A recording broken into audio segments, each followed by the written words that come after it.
अर्थविज्ञानच्या part 2 पासून परीक्षा या टॉपिकला आपण स्टार्ट करणार आहोत. तर सर्वप्रथम परीक्षाची व्याख्या. तर परीक्षेची व्याख्या अशी प्रकारे आहे. अथ जिज्ञास जिज्ञास नाम परीक्षा यथाभेषज परीक्षोत्तर कालम उपदिश्यते. याचा अर्थ परीक्षेचे नाव जिज्ञासा आहे. भेषज परीक्षेनंतर उत्तर काळात उपदेश करून प्रत्यक्ष प्रमाणाद्वारा काहीतरी सिद्ध करतो त्या प्रोसेसला परीक्षा असे म्हणतात. वस्तूचे स्वभाव स्वरूपाचे निर्णय परीक्षा ही करून देते. परीक्षेलाच प्रमाण बोलता. परीक्षेला चरकाचार्यांनी परीक्षाच म्हणलेले आहे व सुश्रुताचार्यांनी विज्ञानोपाय असे म्हणलेले आहे. तर पुढे टाइप्स ऑफ परीक्षा कोणत्या असतात? पहिले असते चतुर्विध परीक्षा, देन त्रिविध परीक्षा आणि देन द्विविध परीक्षा. तर चतुर्विध परीक्षामध्ये कोणत्या परीक्षा येतात? आप्तोपदेश परीक्षा, प्रत्यक्ष परीक्षा, अनुमान परीक्षा आणि युक्ती परीक्षा. तर त्याचा श्लोक अशा प्रकारे द्विविधम एवं खलु सच्चासच्च तस्य आप्तोपदेश प्रत्यक्षम अनुमानम युक्तिश्चेती. हे चरकाचार्यांनी पुनर्जन्म अपुनर्जन्म हे सिद्ध करण्यासाठी चतुर्विध परीक्षांचा समावेश केला. आता तेच जर त्रिविध परीक्षामध्ये पाहायचं असेल, 3 परीक्षा येतात. आप्तोपदेश येतं, प्रत्यक्ष येतं आणि अनुमान येतं. त्याचा श्लोक पण करून ठेवाय. त्रिविधम एवं खलु रोगविशेष विज्ञानम भवति तद्यथा आप्तोपदेश प्रत्यक्षम अनुमानम चेती. हे पण चरकाचार्यांनी सांगितलं आहे. तर द्विविध परीक्षा द्विविध परीक्षा एक युक्त वैद्यासाठी आहे. म्हणजे जो बुद्धिमान व्यक्ती असतो त्यांनी द्विविध परीक्षेचा वापर करावा. मग त्यामध्ये कोणत्या 2 परीक्षा येते? एक प्रत्यक्ष येईल आणि एक अनुमान येईल. त्याचा श्लोक पण करून ठेवायचा. जसा द्विविधम तू खलु परीक्षा ज्ञानवंता प्रत्यक्षम अनुमानम च. हे पण चरकाचार्यांनी सांगितले आहे. आता प्रमाण पाहूया. प्रमाण ह्याची निरोक्ती अशी आहे, प्र प्लस मा प्लस अन प्रत्यय.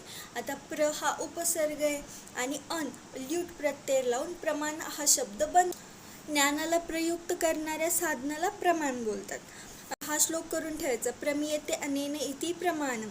म्हणजे ज्याद्वारे यथार्थ अनुभव होतो त्याला प्रमाण बोलतात.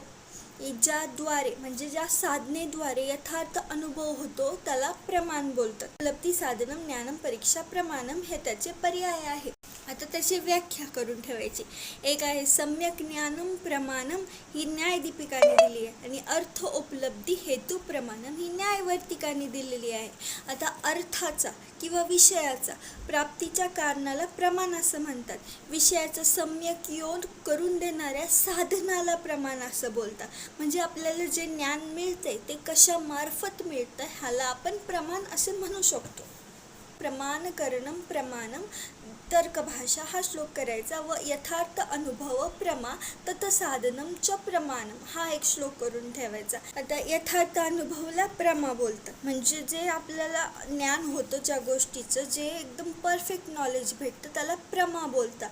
प्रमाच्या साधनाला म्हणजे ज्याद्वारे आपल्याला ते ज्ञान प्राप्त होतं त्या प्रमाण म्हणतात. आणि प्रमाच्या करणाला सुद्धा प्रमा बोलतात. हे प्रकरण वगैरे काय आहे ते आपण पुढे पाहूया.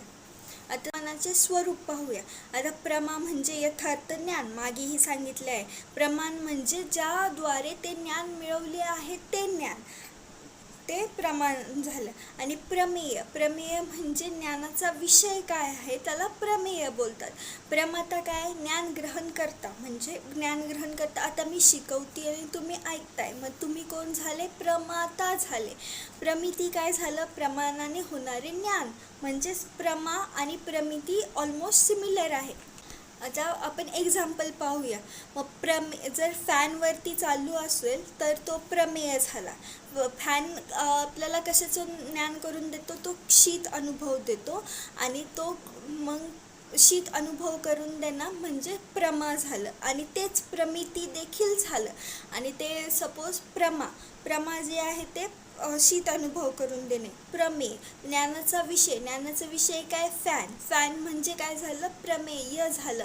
आणि प्रमाण कशाद्वारे आपल्याला ज्ञान होतंय? आपण फॅनला बघतोय ते चक्षुरेंद्रियाद्वारे म्हणजेच आपल्या डोळ्यांद्वारे. आणि आपण त्याचा अनुभव इंद्रियाद्वारे करतो, बुद्धी व मनाद्वारे हे देखील करतो. त्याच्यामुळे आपल्याला चक्षुरेंद्रिय, त्वक इंद्रिय, बुद्धी व मन हे त्याचे प्रमाण झाले. तर आपण बुद्धी पाहूया.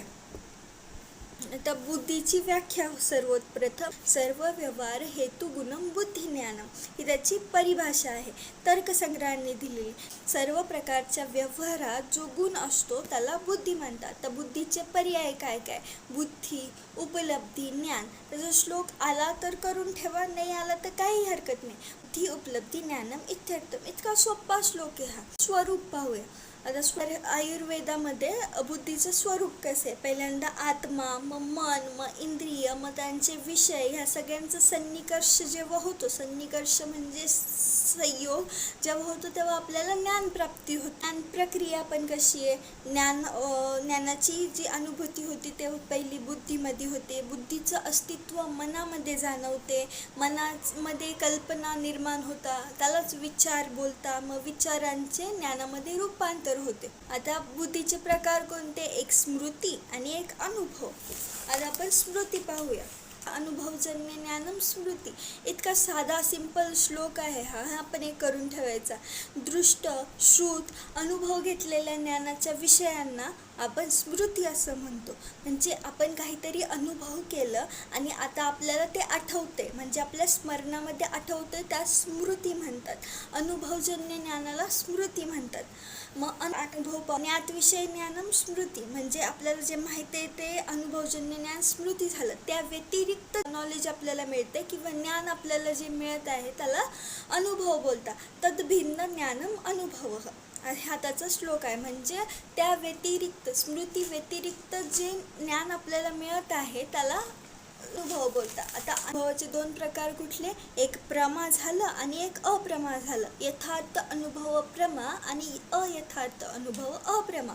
आता यथार्थ अनुभव प्रमा हा श्लोक करून ठेवायचा. उदयनाचार्यांनी दिलेला आहे. सत्य अनुभवायला आलं म्हणजे त्याला प्रमा बोलतात. म्हणजे वस्तूचे नेमक्या स्वरूपाचे ज्ञान होणे म्हणजे प्रमा बोलतात. आता तुमच्या समोर फोन आहे, तर फोन तुम्हाला फोन सारखाच दिसतो, त्याला तुम्ही प्रमा बोलणार. जी वस्तू जशी आहे तशी दिसणे याला प्रमा बोलतात. प्रमाचे प्रकार घे.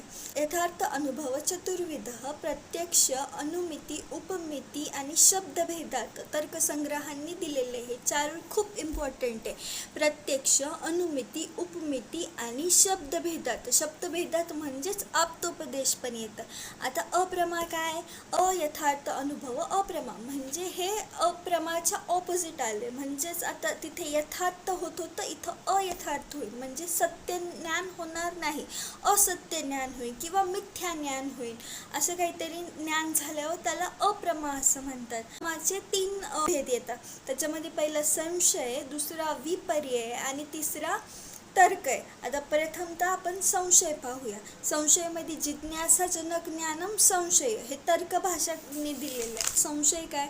जमिनीवर पडलेली एखादी दोरी असेल तर ती आपल्याला सापासारखी आहे किंवा नाही असे वाटणे, म्हणजे आपल्याला संशय उद्भवला की दोरी साप असू शकते, तर तो संशय झाला. आता त्याचे तीन प्रकार आहे. हे नावं लक्षात ठेवायचे नाही राहिले तरी काय हरकत नाही.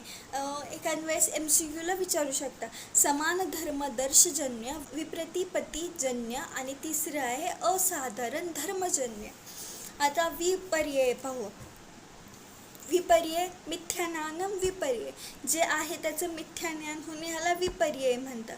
आता उदाहरण शिंपल्याला पाहिले आपण आणि त्याला पाहून चांदीचे ज्ञान झाले.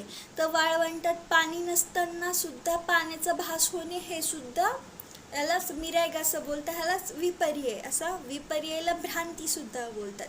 आता तर्क, तिसरं तर्क आहे. हा श्लोक करून ठेवायचा. व्याप्यारोपेन व्यापा उपकर तर्कः. व्यापकावरून व्यापकाचा आरोप करून प्रतिपक्षाला निरुत्तर करणे तर्काचे साध्य होते.